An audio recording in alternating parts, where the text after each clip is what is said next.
বের হতে চাচ্ছে না।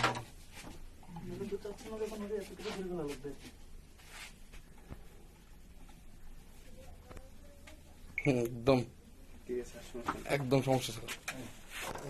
এই ফিসে ওরা জায়গা করে দে। না না তুরন হইতো টানতে হবে 6-7 6 এইটার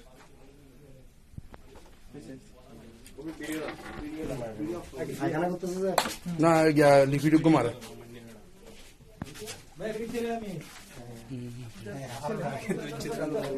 সর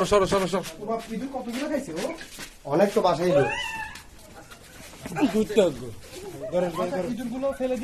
আচ্ছা আপনি সামনে চলে অন্ধকার না আলোতে চলে আসেন।